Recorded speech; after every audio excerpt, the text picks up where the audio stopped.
പിതാവിൻ്റെയും പുത്രൻ്റെയും പരിശുദ്ധാത്മാവിൻ്റെയും നാമത്തിൽ ആമേൻ. വചനവായന 351 ദിവസം. 1 പത്രോസ് അധ്യായം 1 മുതൽ 3 വരെ. അഭിവാദനങ്ങൾ.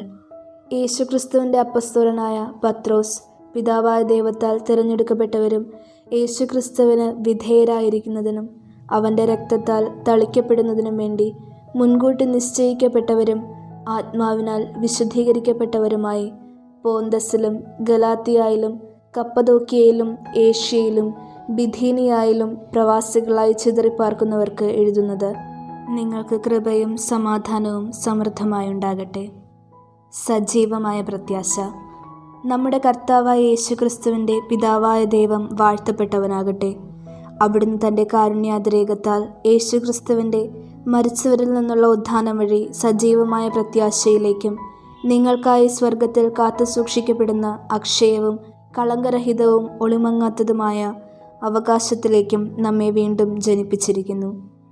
അവസാന കാലത്ത് വെളിപ്പെടുത്താനായി തയ്യാറാക്കിയിരിക്കുന്ന രക്ഷയ്ക്ക് വേണ്ടി ദൈവശക്തിയാൽ വിശ്വാസം വഴി നിങ്ങൾ കാത്തുസൂക്ഷിക്കപ്പെടുന്നു. അല്പകാലത്തേക്ക് വിവിധ പരീക്ഷകൾ നിമിത്തം നിങ്ങൾക്ക് വ്യസനിക്കേണ്ടി വന്നാലും അതിൽ ആനന്ദിക്കുവിൻ.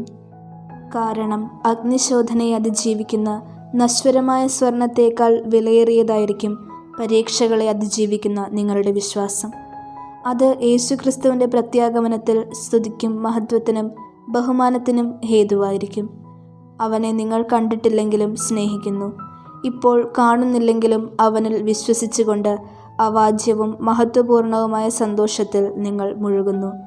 അങ്ങനെ വിശ്വാസത്തിൻ്റെ ഫലമായി ആത്മാവിൻ്റെ രക്ഷ നിങ്ങൾ പ്രാപിക്കുകയും ചെയ്യുന്നു. നിങ്ങൾക്ക് ലഭിക്കാനിരിക്കുന്ന കൃപയെപ്പറ്റി മുൻകൂട്ടി അറിയിച്ച പ്രവാചകന്മാർ ഈ രക്ഷയെക്കുറിച്ച് ആരായുകയും അന്വേഷിക്കുകയും ചെയ്തു. ക്രിസ്തു സഹിക്കേണ്ടിയിരുന്ന പീഡകളെക്കുറിച്ചും അനന്തര മഹത്വത്തെക്കുറിച്ചും അവരിലുണ്ടായിരുന്ന ക്രിസ്തുവിൻ്റെ ആത്മാവ് മുൻകൂട്ടി പ്രവചിച്ചു. അവരാകട്ടെ അതെപ്പോഴെന്നും എങ്ങനെയെന്നും ആരായുകയും ചെയ്തു. അവർ തങ്ങളെ തന്നെയല്ല, നിങ്ങളെയാണ് ശുശ്രൂഷിക്കുന്നതെന്ന് അവർക്ക് വെളിപ്പെട്ടിരുന്നു. സ്വർഗത്തിൽ നിന്ന് അയക്കപ്പെട്ട പരിശുദ്ധാത്മാവ് വഴി സുവിശേഷ പ്രസംഗകർ ഇക്കാര്യങ്ങൾ നിങ്ങളെ അറിയിച്ചിട്ടുണ്ടല്ലോ. ഇവയിലേക്ക് എത്തിനോക്കാൻ ദൈവദൂതന്മാർ പോലും കൊതിക്കുന്നു. വിശുദ്ധരായിരിക്കുവിൻ. ആകയാൽ നിങ്ങൾ മാനസികമായി ഒരുങ്ങി സമചിത്തതയുള്ളവരായിരിക്കുവിൻ. യേശുക്രിസ്തുവിൻ്റെ പ്രത്യാഗമനത്തിൽ നിങ്ങൾക്ക് ലഭിക്കാനിരിക്കുന്ന കൃപയിൽ പ്രത്യാശയർപ്പിക്കുകയും ചെയ്യുവിൻ. മുൻകാലത്ത് നിങ്ങൾക്കുണ്ടായിരുന്ന അജ്ഞതയുടെ വ്യാമോഹങ്ങൾക്ക് അനുസരണയുള്ള മക്കളെന്ന നിലയിൽ നിങ്ങൾ വിധേയരാകാതിരിക്കുവിൻ. മറിച്ച് നിങ്ങളെ വിളിച്ചവൻ പരിശുദ്ധനായിരിക്കുന്നത് പോലെ എല്ലാ പ്രവൃത്തികളിലും നിങ്ങളും പരിശുദ്ധരായിരിക്കുവിൻ. ഇങ്ങനെ എഴുതപ്പെട്ടിരിക്കുന്നു: ഞാൻ പരിശുദ്ധനായിരിക്കുന്നത് കൊണ്ട് നിങ്ങളും പരിശുദ്ധരായിരിക്കുവിൻ. ഓരോരുത്തനെയും പ്രവൃത്തികൾക്കനുസരിച്ച് നിഷ്പക്ഷമായി വിധിക്കുന്നവനെയാണ് നിങ്ങൾ പിതാവെന്ന് വിളിക്കുന്നതെങ്കിൽ നിങ്ങളുടെ ഈ പ്രവാസകാലത്ത് ഭയത്തോടെ ജീവിക്കുവിൻ. പിതാക്കന്മാരിൽ നിന്ന് നിങ്ങൾക്ക് ലഭിച്ച വ്യർത്ഥമായ ജീവിത രീതിയിൽ നിന്ന് നിങ്ങൾ വീണ്ടെടുക്കപ്പെട്ടത് നശ്വരമായ വെള്ളിയോ സ്വർണമോ കൊണ്ടല്ല എന്ന് നിങ്ങൾ അറിയുന്നുവല്ലോ. കറയോ കളങ്കമോ ഇല്ലാത്ത കുഞ്ഞാടിൻ്റേതുപോലുള്ള ക്രിസ്തുവിൻ്റെ അമൂല്യ രക്തം കൊണ്ടത്രേ. അവനാകട്ടെ ലോകസ്ഥാപനത്തിന് മുൻപ് തന്നെ നിയോഗിക്കപ്പെട്ടിരുന്നവനും ഈ അവസാന കാലത്ത് നിങ്ങൾക്കായി വെളിപ്പെടുത്തപ്പെട്ടവനുമാണ്. അവനെ മരിച്ചവരിൽ നിന്ന് ഉയർപ്പിക്കുകയും മഹത്വപ്പെടുത്തുകയും ചെയ്ത ദൈവത്തിൽ അവൻ മൂലം നിങ്ങൾ വിശ്വസിക്കുന്നു. അങ്ങനെ നിങ്ങളുടെ വിശ്വാസവും പ്രത്യാശയും ദൈവത്തിലായിരിക്കുകയും ചെയ്യുന്നു. സത്യത്തോടുള്ള വിധേയത്വം വഴി നിഷ്കപടമായ സഹോദര സ്നേഹത്തിനായി നിങ്ങളുടെ ആത്മാവ് പവിത്രീകരിക്കപ്പെട്ടിരിക്കുന്നു. നിങ്ങൾ ഹൃദയപൂർവകമായും ഗാഢമായും പരസ്പരം സ്നേഹിക്കുവിൻ. നിങ്ങൾ വീണ്ടും ജനിച്ചിരിക്കുന്നത് നശ്വരമായ ബീജത്തിൽ നിന്നല്ല, അനശ്വരമായ ബീജത്തിൽ നിന്നാണ്, സജീവവും സനാതനവുമായ ദൈവവചനത്തിൽ നിന്ന്. എന്തെന്നാൽ മനുഷ്യരെല്ലാം പുൽക്കൊടിക്ക് തുല്യരാണ്. അവരുടെ മഹിമ പുല്ലിൻ്റെ പൂവിന് തുല്യവും. പുൽക്കൊടികൾ വാടിക്കരിയുന്നു, പൂക്കൾ കൊഴിഞ്ഞു വീഴുന്നു. എന്നാൽ കർത്താവിൻ്റെ വചനം നിത്യം നിലനിൽക്കുന്നു. ആ വചനം തന്നെയാണ് നിങ്ങളോട് പ്രസംഗിക്കപ്പെട്ട സുവിശേഷം. അധ്യായം 2. രാജകീയ പൗരോഹിത്യം. നിങ്ങൾ എല്ലാ തിന്മയും വഞ്ചനയും കാപട്യവും അസൂയയും അപവാദവും ഉപേക്ഷിക്കുവിൻ. രക്ഷയിലേക്ക് വളർന്നു വരേണ്ടതിന് നിങ്ങൾ പരിശുദ്ധവും ആത്മീയവുമായ പാലിനു വേണ്ടി ഇളം പൈതങ്ങളെ പോലെ ദാഹിക്കുവിൻ. കർത്താവ് നല്ലവനാണെന്ന് നിങ്ങൾ അനുഭവിച്ചറിഞ്ഞിട്ടുണ്ടല്ലോ. അതിനാൽ സജീവശിലയായ അവനെ നമുക്ക് സമീപിക്കാം. മനുഷ്യർ തിരസ്കരിച്ചതും ദൈവം തിരഞ്ഞെടുത്തതുമായ അമൂല്യശിലയാണവൻ.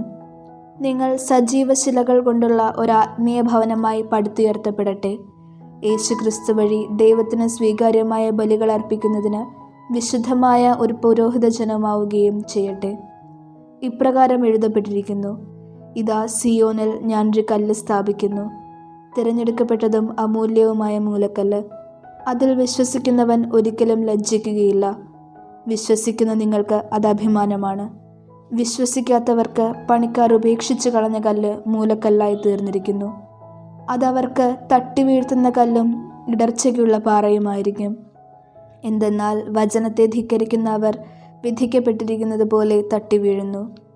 എന്നാൽ നിങ്ങൾ തിരഞ്ഞെടുക്കപ്പെട്ട വംശവും രാജകീയ പുരോഹിതഗണവും വിശുദ്ധ ജനതയും ദൈവത്തിൻ്റെ സ്വന്തം ജനവുമാണ്.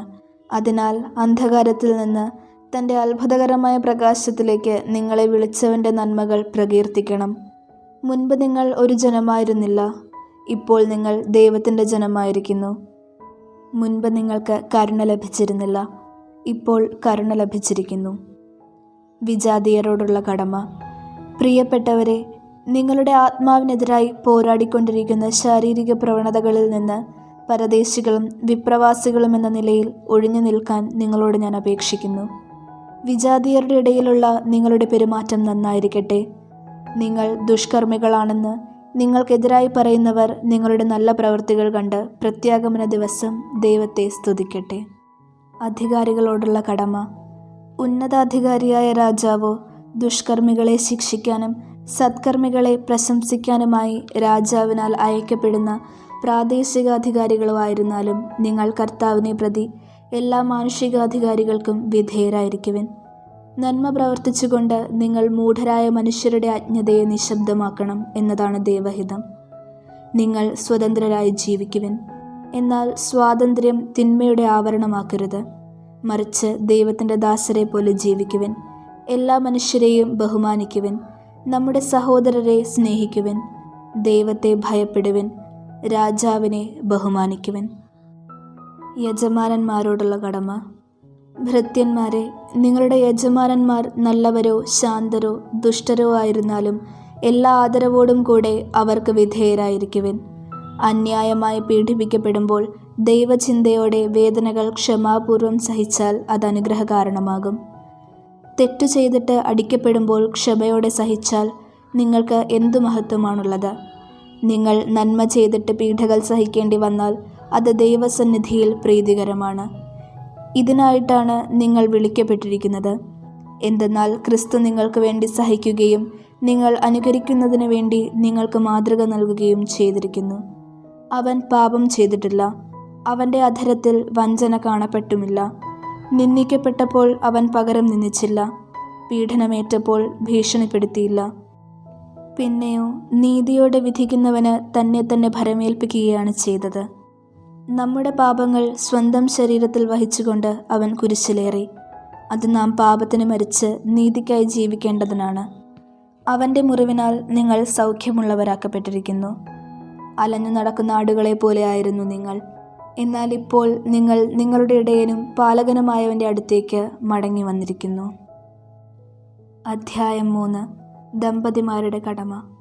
ഭാര്യമാരെ, നിങ്ങൾ ഭർത്താക്കന്മാർക്ക് വിധേയരായിരിക്കുവിൻ.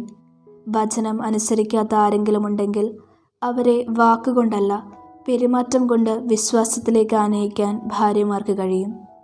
അവർ നിങ്ങളുടെ ആദരപൂർവകവും നിഷ്കളങ്കവുമായ പെരുമാറ്റം കാണുന്നത് മൂലമാണ് ഇത് സാധ്യമാവുക. ബാഹ്യമോടികളായ പിന്നിയ മുടിയോ സ്വർണ്ണാഭരണമോ വിശേഷ വസ്ത്രങ്ങളോ അല്ല നിങ്ങളുടെ അലങ്കാരം. പിന്നെയോ ദൈവസന്നിധിയിൽ വിശിഷ്ടമായ സൗമ്യവും ശാന്തവുമായ ആത്മാവാകുന്ന അനശ്വരരത്നം അണിഞ്ഞ ആന്തരിക വ്യക്തിത്വമാണ്. ദൈവത്തിൽ പ്രത്യാശ വച്ചിരിക്കുന്ന വിശുദ്ധ സ്ത്രീകൾ മുൻപ് ഇപ്രകാരം തങ്ങളെ തന്നെ അലങ്കരിക്കുകയും തങ്ങളുടെ ഭർത്താക്കന്മാർക്ക് വിധേയരായിരിക്കുകയും ചെയ്തിട്ടുണ്ട്. സാറ അബ്രാഹത്തെ നാഥ എന്ന് വിളിച്ചുകൊണ്ട് അനുസരിച്ചിരുന്നല്ലോ. നന്മ ചെയ്യുകയും ഒന്നിനെയും ഭയപ്പെടാതിരിക്കുകയും ചെയ്താൽ നിങ്ങൾ അവളുടെ മക്കളാകും. ഇങ്ങനെ തന്നെ ഭർത്താക്കന്മാരെ, നിങ്ങൾ വിവേകത്തോടെ നിങ്ങളുടെ ഭാര്യമാരോടൊത്ത് ജീവിക്കുവിൻ. സ്ത്രീ ബലഹീന പാത്രമാണെങ്കിലും ജീവദായകമായ കൃപയ്ക്ക് തുല്യ അവകാശി എന്ന നിലയിൽ അവളോട് ബഹുമാനം കാണിക്കുവിൻ. ഇത് നിങ്ങളുടെ പ്രാർത്ഥനയ്ക്ക് തടസ്സമുണ്ടാകാതിരിക്കാൻ വേണ്ടിയാണ്. സഹോദരരോടുള്ള കടമ. അവസാനമായി, നിങ്ങളെല്ലാവരും ഹൃദയൈക്യവും അനുകമ്പയും സഹോദര സ്നേഹവും കരുണയും വിനയവും ഉള്ളവരായിരിക്കുവിൻ. തിന്മയ്ക്ക് തിന്മയോ നിന്ദനത്തിന് നിന്ദനമോ പകരം കൊടുക്കാതെ അനുഗ്രഹിക്കുവിൻ. അനുഗ്രഹം അവകാശമാക്കുന്നതിനു വേണ്ടി വിളിക്കപ്പെട്ടിരിക്കുന്നവരാണല്ലോ നിങ്ങൾ. ജീവിതത്തെ സ്നേഹിക്കുകയും നല്ല ദിവസങ്ങൾ കാണാൻ ആഗ്രഹിക്കുകയും ചെയ്യുന്നവൻ തിന്മയിൽ നിന്ന് തൻ്റെ നാവിനെയും വ്യാജം പറയുന്നതിൽ നിന്ന് തൻ്റെ അധരത്തെയും നിയന്ത്രിക്കട്ടെ. അവൻ തിന്മയിൽ നിന്ന് പിന്തിരിഞ്ഞ് നന്മ ചെയ്യട്ടെ. സമാധാനം അന്വേഷിക്കുകയും അതിനായി പരിശ്രമിക്കുകയും ചെയ്യട്ടെ. എന്തെന്നാൽ കർത്താവിൻ്റെ കണ്ണുകൾ നീതിമാന്മാരുടെ നേരെയും അവിടുത്തെ ചെവികൾ അവരുടെ പ്രാർത്ഥനകളുടെ നേരെയും തുറന്നിരിക്കുന്നു. എന്നാൽ തിന്മ പ്രവർത്തിക്കുന്നവരിൽ നിന്ന് അവിടുന്ന് മുഖം തിരിച്ചിരിക്കുന്നു. പീഡനത്തോടുള്ള സമീപനം. നന്മ ചെയ്യുന്നതിൽ നിങ്ങൾ തീക്ഷ്ണതയുള്ളവരാണെങ്കിൽ നിങ്ങളെ ഉപദ്രവിക്കാൻ ആർക്കു കഴിയും? നീതിക്ക് വേണ്ടി കഷ്ടതകൾ സഹിക്കേണ്ടി വന്നാൽ നിങ്ങൾ ഭാഗ്യവാന്മാർ. അവരുടെ ഭീഷണി നിങ്ങൾ ഭയപ്പെടേണ്ട. നിങ്ങൾ അസ്വസ്ഥരാവുകയും വേണ്ട. ക്രിസ്തുവിനെ കർത്താവായി നിങ്ങളുടെ ഹൃദയത്തിൽ പൂജിക്കുവിൻ. നിങ്ങൾക്കുള്ള പ്രത്യാശയെപ്പറ്റി വിശദീകരണം ആവശ്യപ്പെടുന്ന ഏവരോടും മറുപടി പറയാൻ സദാ സന്നദ്ധരായിരിക്കുവിൻ. എന്നാൽ അത് ശാന്തതയോടും ബഹുമാനത്തോടും കൂടെ ആയിരിക്കട്ടെ. നിങ്ങളുടെ മനസ്സാക്ഷിയെ നിർമ്മലമായി സൂക്ഷിക്കുവിൻ. ക്രിസ്തുവിലുള്ള നിങ്ങളുടെ നല്ല പെരുമാറ്റത്തെ ദുഷിച്ചു പറയുന്നവർ അങ്ങനെ ലജ്ജിതരായിത്തീരും. നന്മ പ്രവർത്തിച്ചിട്ട് കഷ്ടത അനുഭവിക്കുക എന്നതാണ് ദൈവഹിതമെങ്കിൽ അതാണ് തിന്മ പ്രവർത്തിച്ചിട്ട് കഷ്ടത അനുഭവിക്കുക എന്നതിനേക്കാൾ നല്ലത്.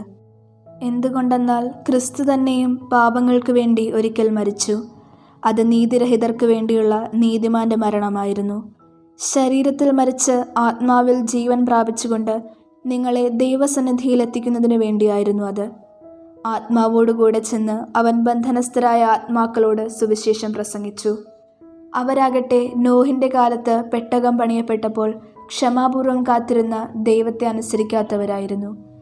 ആ പെട്ടകത്തിലുണ്ടായിരുന്ന 8 പേർ മാത്രമേ ജലത്തിലൂടെ രക്ഷ പ്രാപിച്ചുള്ളൂ. അതിൻ്റെ സാദൃശ്യമുള്ള ജ്ഞാനസ്നാനം ഇപ്പോൾ നിങ്ങളെ രക്ഷിക്കുന്നു. അത് നിങ്ങളുടെ ശരീരത്തിലെ മാലിന്യത്തിൻ്റെ നിർമ്മാർജ്ജനമല്ല, മറിച്ച് ശുദ്ധ മനസാക്ഷിക്കായി യേശുക്രിസ്തുവിൻ്റെ ഉത്ഥാനം വഴി ദൈവത്തോട് നടത്തുന്ന പ്രാർത്ഥനയാണ്. യേശുക്രിസ്തുവാകട്ടെ സ്വർഗത്തിലേക്ക് പ്രവേശിച്ച് ദൈവത്തിൻ്റെ വലതുഭാഗത്തിരിക്കുന്നു. ദൂതന്മാരും അധികാരങ്ങളും ശക്തികളും അവിടത്തേക്ക് കീഴ്പ്പെട്ടുമിരിക്കുന്നു. ദൈവവചനമാണ് നാം കേട്ടത്. നമുക്ക് ദൈവത്തെ സ്തുതിക്കാം.